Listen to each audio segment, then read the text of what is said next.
What's up, everybody, and welcome to ITG Daily, the show that brings you the hottest in gaming news. I'm Drew Bosley. You can find me on Twitter at ArtisticGamer28, and that's the one, the only, Scott Savage. You can find him on Twitter at Savage.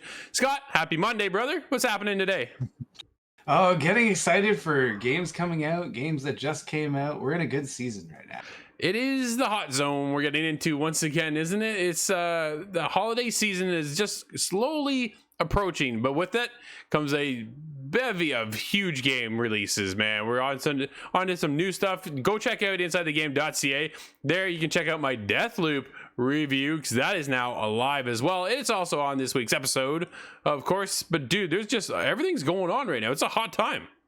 Oh yeah, and then coming off that state of play, like you see the roadmap going up for quite a while. It's gonna be a long season.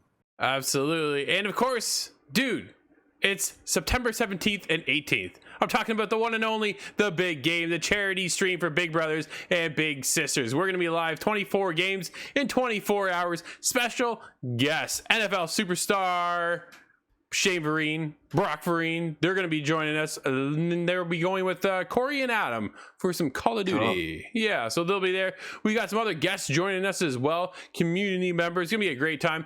If you don't make it for some reason, you can always hit up the link later, InsideTheGame.ca, Big Brothers, Big Sisters banner, right at the top of our website. Hit that page, hit the link, help donate, and support a great cause. Dude, you ready for today's show? Oh, I'm ready. This news. There's a couple things in here I'm not looking forward to, but let's get to it. Oh man, right off the top, Google Stadia loses another exec. That's right, Jack Buser, friend of the show, is moving on. That's so sad, dude. But we'll get into that one in a second. Could we be getting another Star Fox from Platinum Games? Oh man. And lastly, is it over, Scott? Epic wins a lawsuit against Apple.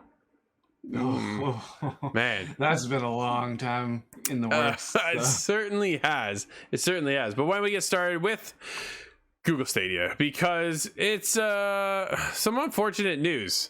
As reported by ZDNet, Jack Buser is leaving Google Stadia on September 13th, today. He has the streaming service. He's been the streaming services director of games. Yeah, Scott, this one it stings, man. We interviewed Jack for the show. He was fantastic. Dude, he was full of hype, personality, charm. He had it all. Dude is a gamer through and through. And now to see he's leaving, having worked on Stadia for about 5 years now, and he's moving on. Buser, who before all this spent a decade at PlayStation working on, you ready for this? Rest in peace. Oh no. PlayStation Home. I thought you might have said Vita. No. Yeah, rest in peace, Vita too. I'm still over on Vita Island by myself. Actually, there's a couple stragglers, but we're there. And of course, he's also worked on PlayStation Plus, helped Google Stadia develop partnerships with game devs and publishers. As ZDNet points out, his move to Google Cloud Division signals a shift in the search company's gaming strategy. Instead of focusing on exclusives and original games for Stadia, the platform and Google's cloud services will leverage as a tool and distribution option for other third-party companies. Dude, so he's not leaving Stadia, he's moving. This is the top result. Whoa, my Google phone just kicked in. He's moving on to another division, but they're still looking at third-party stuff, right? We're not gonna dude, where's the exclusive content? That's the biggest get for a platform, is what drives you to want to be on that platform, right? It's exclusive. We've been saying that's been our only major critique about the Stadia whole platform, basically. Yeah, exactly. There's all of one exclusive. Yeah, and I happen to enjoy it. A second one would have been great. A sequel to that one would have been great. Absolutely. They never decided to go for that. They call this the Netflix of games. Some out there call it this. Yeah. But it's lacking the Netflix original production, which is part of the selling feature. It's just not there. So it's kind of it's not making that comparison. No, for sure, right? Google explained to ZDNet that this was good for Stadia, spinning this department as a way to bring new partnership and product opportunities to both Stadia and Google's overall cloud services. My phone is kicking in again, man.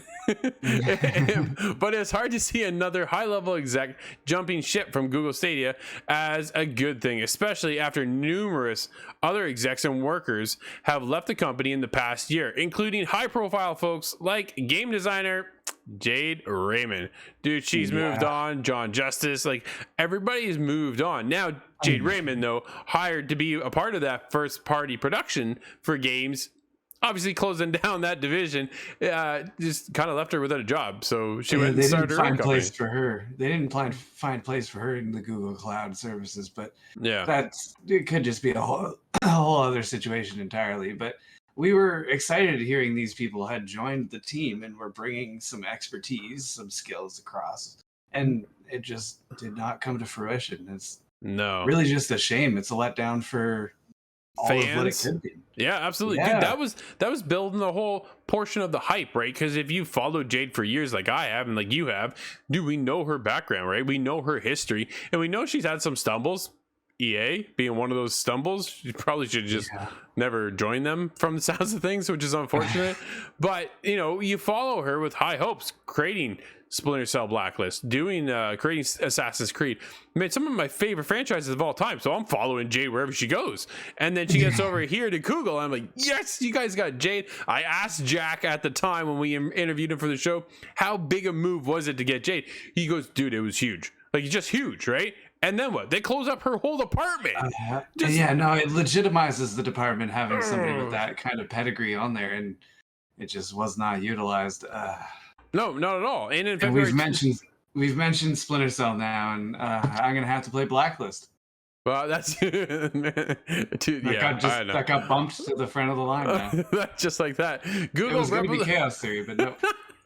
Google abruptly shut down its internal game studios, a big indication that the game had lost faith in its original plans for Stadia and wanted to change things up. The company had, just the week before the closure, praised how much progress the studio had made on various games being developed.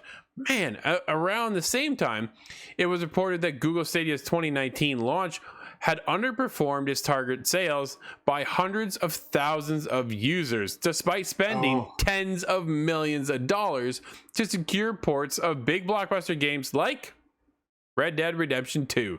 Yeah, that makes sense. They're buying the licensing at the very least to use these games for a time, and that has to have a cost to it. There's no way otherwise. Why would Rockstar in this case do it? It guarantees a certain number of sales, basically the equivalent of that right off the hop. For sure. In this case, tens of millions of dollars.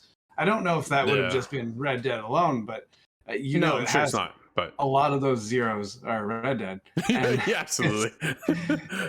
What a shame that it just. I don't know. It seems like a waste. I don't know, man. Like, another big supporter of the platform is Ubisoft. Ubisoft's over there. They're supporting it with the Ubi Play Plus or whatever, the Ubisoft Connect. There is that, right? They just brought in Rainbow Six Siege. So there's that rolling on the platform. That's a big deal. If you can land that one on your feet, that's a good one. Oh, if you can land that and it works, right? That's the biggest thing. Is there lag? Because this is a high-end shooter, and if you're off by a second because of lag, you're dead. Like, it doesn't take much to get a shot in the head, and then you're out, right? The game your round is over, and you're waiting for the next one. So if you have any experience in lag, then that's a bad thing. But if you can boost how good it is and how well it works, then why not, right? Like, this is. So I'm curious to see what other partnerships they're going to bring in now to the company, because we've seen Ubisoft really back the platform, but nobody else has really jumped on. That's the biggest thing. You don't see Fortnite there. You don't see you don't see Call of Duty there. Like, you know what I mean? You're missing some high-end titles. But some of those may be price related, but like in the case of Fortnite, I think that would be a giant one. But absolutely. It's just missing a very wide net that it would have brought a lot of people to the platform, but I think so. Scott, let's move on to the next one. Dude, I'm going to let you take this one. Alrighty. This is a title for sure. Well, Platinum Games wants to bring Star Fox Zero to the Switch. Woo. Star Fox Zero is the latest one that was released in 2016 on the Wii U. Yeah. And it was co-developed by Platinum and Nintendo's EPD team, with the Mario designer Shigeru Miyamoto overseeing the project. The Platinum studio head Atsushi Inaba said that if Nintendo was interested, the developer would definitely be interested in considering a new version of Zero. However, any potential changes would be up to Miyamoto. So this is very interesting to me because Star Fox is one of those that how many, there's 4 of them I think in existence. Right. So to see this one move to the Switch would be a big deal. And it's not there yet, dude. It's not there yet at all. I have no Star Fox whatsoever on my Switch.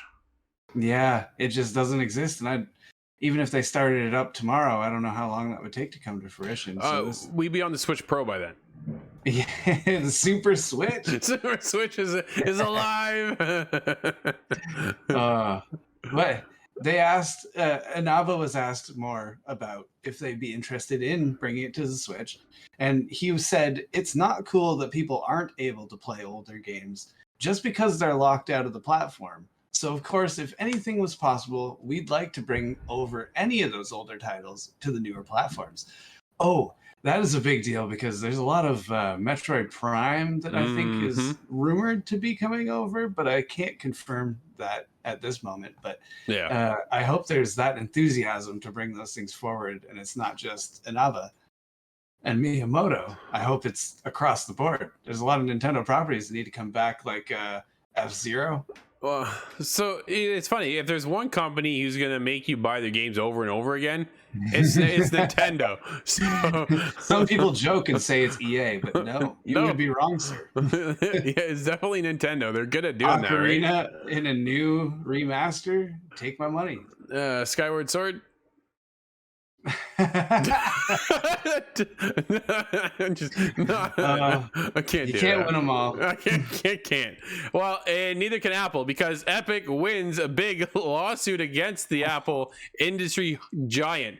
Dude, I can't believe this actually worked in Epic's favor. Like, yeah, this seemed to be it's such a messy, sloppy situation that I'm not quite sure I understand how it was going to begin with. Yeah, well, here's what's going on. Judge rules Apple cannot require an in-app transactions to go through the App Store. What? Are you kidding? This is okay. So U.S. District Court judge ruled in Epic Games' favor in its lawsuit against Apple. As a result, Apple can no longer dictate that purchases made in apps on its own devices go through the Apple Store. Really? Dude, that seems quite core. Oh, like that's just you're on their platform. How do they? This is real. I am baffled. Obviously, this feels like a pirate radio situation. Yeah, right. Apple had previously collected 30% of the revenue from purchases made in Epic Games Fortnite, despite representing a significant victory for Epic that reduces Apple's control over how in-app purchases are conducted. It was far from a sweeping win for the game publisher. Judge Yvonne Gonzalez Rogers ruled against Epic on all other accounts in the trial. So they won one portion of it. I hear. So there's one side of it too that Epic has to pay Apple $12 million. Oh, maybe that's a settlement of sorts just to drop the whole issue. But this is such a mess, and it's a big deal for Apple because presumably they've been doing this to a lot of different games, a lot of different developers, and that's a huge amount of income. So this sets a precedent for every company to kind of pull out. If all of a sudden Epic comes in and goes, I can now dictate how many people pay me instead of Apple through in-app purchases, because this is what's happened right here, I'd be diving right into my game, rewriting all that code and getting it fixed instantly. Like, yeah. Well, you know what I mean? That just changed everything. Apple's going to lose out on a ton of money now. Millions of dollars for them to pull that in and just kind of recoup that income. Absolutely. Apple, she concluded, is not in violation of antitrust law and does not need to allow Epic or other entities the freedom to create their own stores on Apple platforms. But isn't that what she just did? Like, obviously, Yeah. this is above our pay grade, but for sitting on the outside looking in, dude, like, this is just what a weird, convoluted situation this is really turned into. And I find it fascinating to watch to see how this is going to work, because the rules are the rules, and sometimes the rules are meant to be broken, as I have said in the past, but sometimes, dude, the rules are meant to be followed too. And it just seems weird that the judge overruled it to go in their favor for Epic. I didn't see it coming. I thought Epic was going to lose this through and through. Yeah, well, it seemed to make sense to us. Perhaps that's just an old school mentality. If you're in, you can't do business in their town without them getting a piece of it, and that made a lot of sense to me. I didn't think that was totally questionable, but apparently I would have been wrong. And I don't know if this feels like justice has been done in this situation, but I hope it's just resolved and over. Yeah, just over with at this point. I think this has been going on for a couple months now. It's been almost a year, I believe, and apparently Epic has now also come back with a counter to other stuff. So yeah, it's not over. It's still not over. It's gonna go on suing them for legal fees now, right? Like, they have such deep pockets, dude. They just keep going, and it's just, when you sign a contract, if you violate that contract, that means you've just violated their rules and their processes and their whole stature of how they're building their business. I didn't think you could overrule that. You signed the document saying that you agree to follow these rules. Yeah, that's your contract. I thought that would null and void it if either party violates that. Absolutely. So yeah, we'll see what happens, if who disappears or who doesn't disappear, or who owes who money. And at the end of the day, it really doesn't matter to me, but it was pretty interesting to see how this played out. And to hear that ruling from Yvonne was just bizarre. Absolutely bizarre. Yeah. And you know what's not so bizarre, Scott? Activision is absent from the Call of Duty Vanguard marketing. Oh, that's a little bizarre, but well, it is, but it isn't, because of the situations going on right now. Call of Duty Vanguard was officially announced just the other day, the first major Activision Blizzard reveal since the corporation came under public scrutiny in its abhorrent treatment for female employees. A minor detail in the reveal video has some speculating that Activision is keen to avoid reminding everyone it's involved in the game's development. Really? Can you even do that? Is that legal? Well, like, it's their game. I guess they can, right? Technically, it's their game. They don't have to put their logo there. This strange phenomenon was first noticed by Twitter user Nexon619, who pointed out that the end of the video, the end of the Call of Duty Vanguard trailer, didn't include an Activision logo alongside those for developing studios Sledgehammer Games, Treyarch, and Beanox. In fact, the video doesn't mention Activision anywhere but in the legal required smart print copyright information. Okay. So there it is. That answers my thought then. Yeah, you need small some sort of print where you gotta squint to see it. It's where they put their name, right? That's what's going on. That seems like a pharmaceutical requirement, not entertainment. That's strange to me. Yeah, a quick examination of previous reveal trailers on the series' official YouTube page shows that a prominent Activision logo had been present as far back as the announcement trailer for Call of Duty Modern Warfare 3, which was first uploaded to the channel on May 23rd, 2011. That was 10 years ago that Modern Warfare 3 came around. That was my least favorable one out of all of the games that have ever existed. I have to say that. But really, it just, as a time marker, that just seems like it wasn't that long ago. I don't know. We're probably more like 5 Call of Duty games beyond this now. So I think that's probably. But yeah, dude, they've eliminated their logo because of all the stuff that's going on right now, which is just bizarre. So, quote, Call of Duty has continued to expand into an incredible universe of experiences, end quote, an Activision rep told Kotaku. Quote, again, this was a creative choice that reflects how Vanguard represents the next major installment in the franchise, unquote.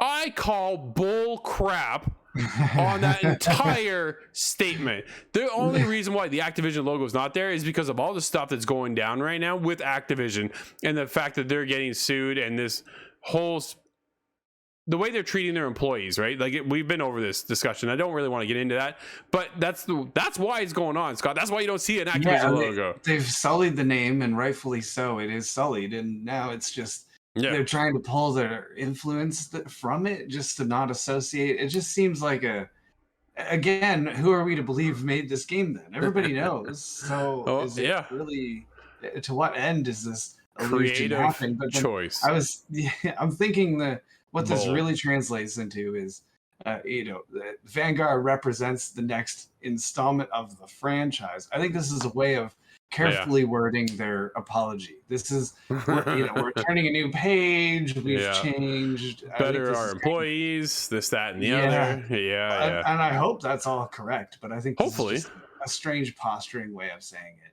Just treat people with respect. It's not that hard. It doesn't seem that hard to me. So we'll see. They've got a mess on their hands, and that's why you don't see the Activision logo. It's not a creative choice. It's an absence to get out of the mind share of what's going on. But either way, Scott, would be if they changed their name out of a company named Activision. That'd be interesting. Yeah. Let's move on. Maybe, but let's move on to something it's a little unfortunate.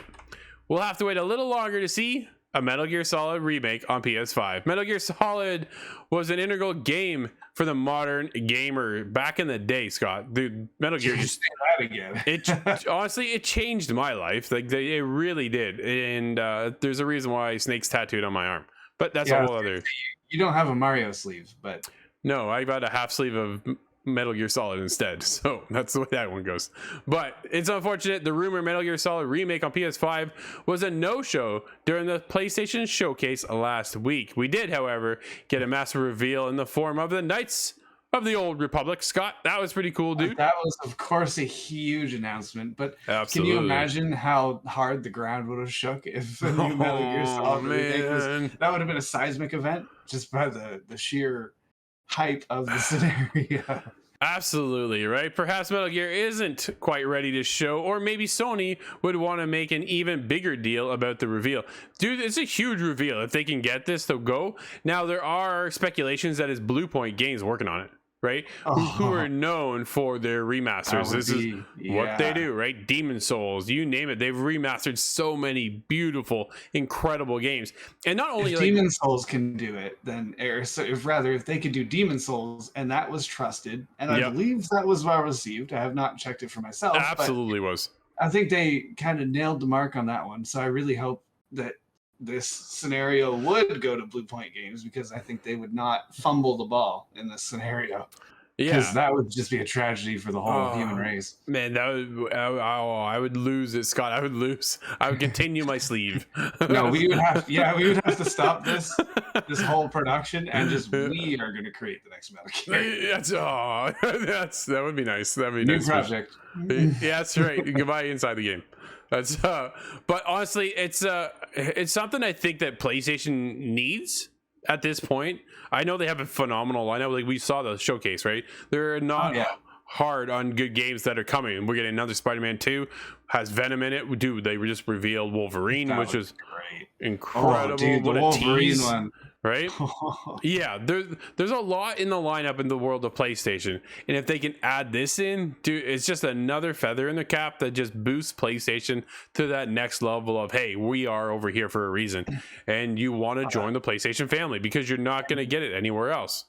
You want to fill that gap that Bethesda has left behind, and that is real. On the market share, that's a huge thing. So right. So you figure you got. PlayStation 2 had Metal Gear Solid 2. PlayStation 1 had Metal Gear Solid. Then you got 3, 4, and then 5 broke the mold and went on both consoles, right? That's when they went to Xbox. So I'd forgotten actually that was a split release. Yeah, so that was your taste for Xbox fans of what we've been playing for years on PlayStation.